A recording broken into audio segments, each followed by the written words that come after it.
I know he doesn't mean to subjugate the amount of women that he has, but you do have to admit, Haruka being an Isekai MC, who a handful of episodes back was very, very disappointed in the baddies in this show for wanting to control and essentially make slave contracts with people because he believes people should have free will.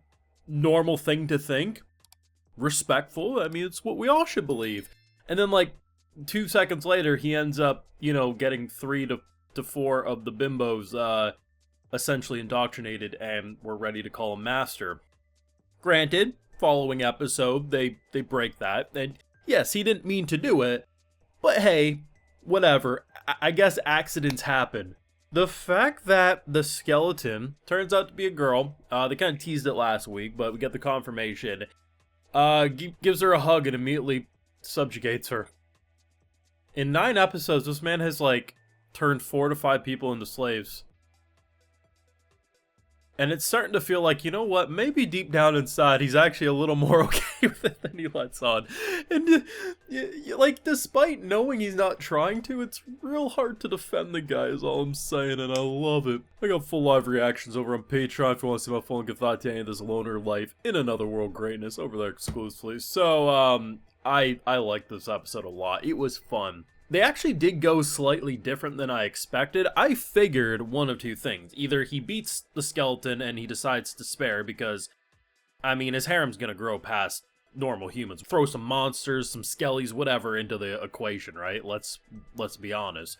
Or said monster skelly was gonna spare his life. Turns out it was a little different. So there's like this miasma that was pretty much forcing the skeleton to fight against her will, and she was actually restraining herself a good amount, because there's a few times he should have died in this episode, and he didn't. And it's very much like the skeleton was pulling its punches.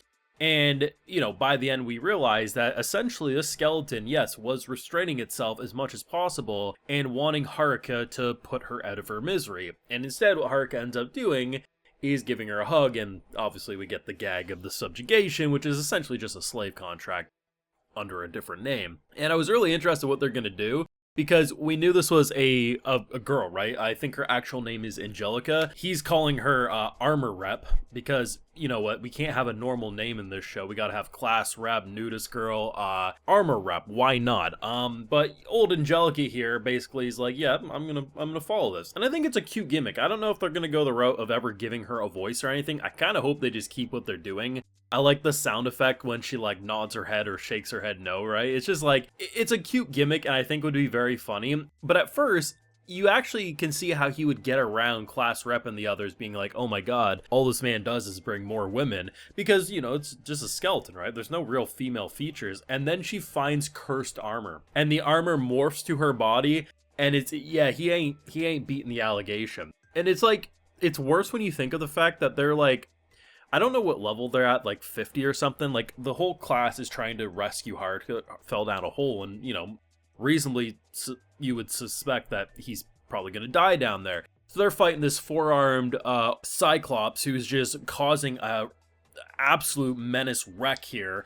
And he's out here just casually collecting girls like it's his Pokemon harem team. And the moment they reunite and they're battered and beaten, exhausted, thinking, we gotta save our boy, and he's just casually, he probably gonna have a Big Mac in his hand too while he's at it. He ain't gonna beat the allegations. Now, sure, did he ask them to come after him? No, but I mean, reasonably, you would hope your friends would probably come looking for you if you did fall down a giant cave hole of death. But yeah, it ain't gonna look good for him, and yeah, I imagine class rep's gonna punch him on one side, and armor rep's gonna punch him on the other side, and it's just gonna be chaos. But I do like Haruka as an MC. He's a very goofy character, and that's what I like about him, is that he's not overly serious. Like, there is the element of serious when he goes up against a scumbag and is actually willing to kill him.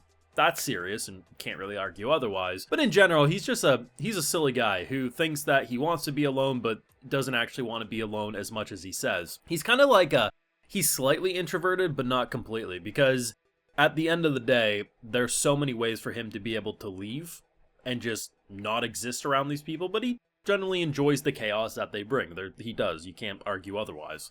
He's not brain dead, so there's clearly a lot of ways for him to leave social society behind. And he doesn't, because he enjoys the chaos. He does. And I get it. I mean, as much as I do like my alone time, at the end of the day, not interacting with people in general, it gets way too boring and lonely. So yeah, like, I get it. It's kind of like yeah, these people annoy me, but yeah, the chaos brings entertainment to my life. So I can relate to that. And it was just a good episode. Like, production-wise, it does leave stuff to be desired, but I much prefer an anime do what this show's doing than what you see a lot of shows try to do and fail when production isn't up to snuff.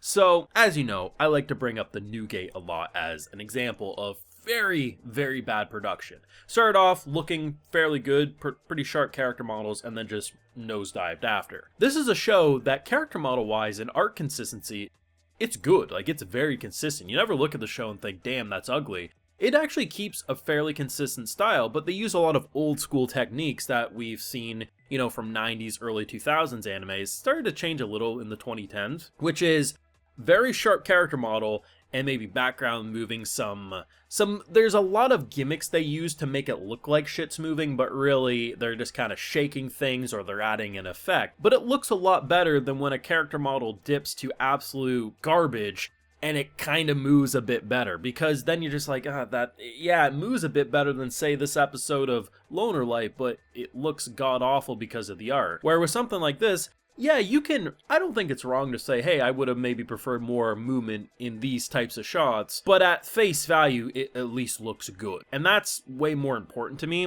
and I much prefer shows do what this episode did than you see shows like a Newgate where they try to keep the character models up while also moving, and then everything just looks awful. It just crashes and burns. Much prefer this. If we have to do something, I mean, sure, would I prefer ufotable level animation always? Of course, but realistically, if I have to get something, I would take something like Loner Life in Another World than what the Newgate did any day of the week. So yes, the episode definitely, you know, sidestepped animation quite a bit for most of the action, but the art was actually consistent and sharp, and really to me that's more important. But yes, they could have moved more, but honestly, I liked how it looked. It had an old school feel, and you know what? The vibes were right. I like the new girl a lot. I really, you know, if they do give her a voice, it will work. But I do like the idea of Haruka having to bring a girl who refuses to speak to the other girls and only nods and shakes heads. I just think that's way more funny. Good episode, but if he manages to subjugate even one more person before this season's over, they're gonna have to lock him up at that point, is all I'm saying. Let me know your thoughts and feelings down below. Leave a like if you enjoyed. Subscribe if you're new around here. Of course, ring that bell. And like I mentioned, we got those full live reactions over on Patreon. And hey, while you're over there, I'll also give you a video shout out. So today we got Jeffo369, Game Senpai, Burn, Isil Cicero, Michael Meadows, Watson, and we also have Bryant. So I appreciate the support, everyone. Please take care, and you all have a good one.